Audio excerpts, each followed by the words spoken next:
faut savoir que moi, je me suis engagé dans l'accompagnement scolaire et moi, j'ai toujours été dans l'accompagnement des personnes, que ce soit associatif ou du bénévolat.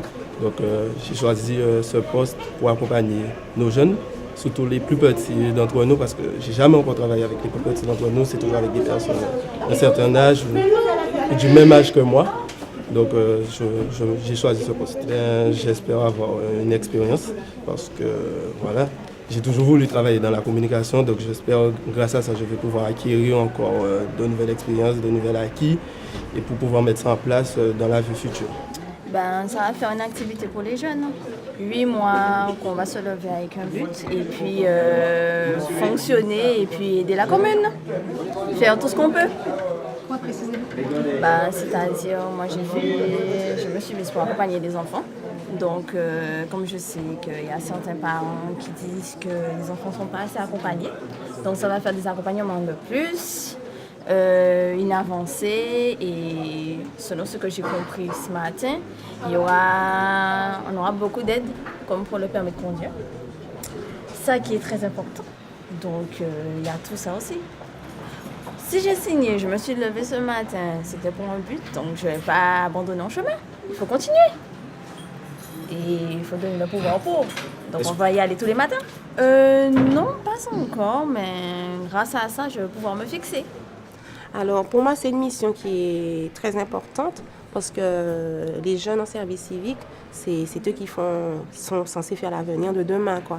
Donc, avoir un rôle de tuteur, surtout dans l'animation, où ils sont censés faire l'éducation des enfants. Donc, c'est un rôle qui me tient particulièrement à cœur.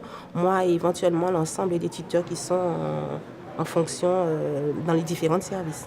Alors, les jeunes qui sont affectés au service, notamment ACM, qui est service d'accueil collectif de mineurs de la Caisse des écoles. Alors, ces jeunes, ils sont sur le terrain en animation dans les différents temps, péri et extrascolaires, dont la Caisse des écoles est responsable. Donc, ces jeunes-là, ils sont sur le terrain et ils font de l'animation avec les enfants, quoi.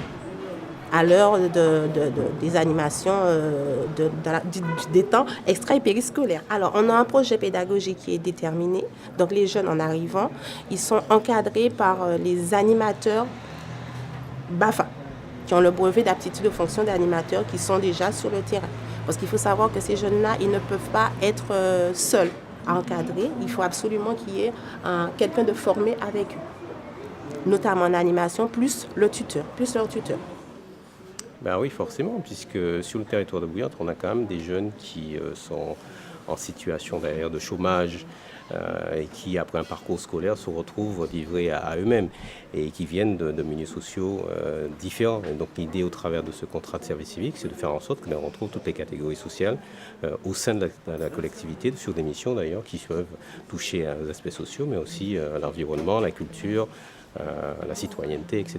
Tout simplement parce qu'en 2016, la première année, on s'était pris un peu en retard, donc c'était en fin d'année, donc on n'a eu que 2 contrats, et puis l'année d'après, on a mobilisé, j'allais dire, le dispositif à son maximum, puisque ce n'est pas le besoin qui manque. Je veux dire, sous ce territoire, comme je l'ai dit, on a un taux de chômage qui est relativement élevé, donc comme j'ai dit, ce n'est pas un emploi, mais en tout cas, c'est une première expérience professionnelle, puis surtout, au travers du défraiement, ça permet quand même à ces jeunes-là de pouvoir s'en sortir, et puis surtout, pendant cette période-là, au travers des quelques privilèges qui sont associés à ce type de contrat, ils peuvent se poser la question et se réorienter, en tout cas faire les bons choix pour leur avenir professionnel. Au travers des missions qui leur seront confiées, pour certains, ils pourront trouver des vocations, mais c'est surtout, je veux dire, c'est une période durant laquelle ils auront pour certains jusqu'à 688 €. C'est quand même un peu plus de sérénité pour se poser la question, réellement, qu'est-ce que je veux faire de mon avenir?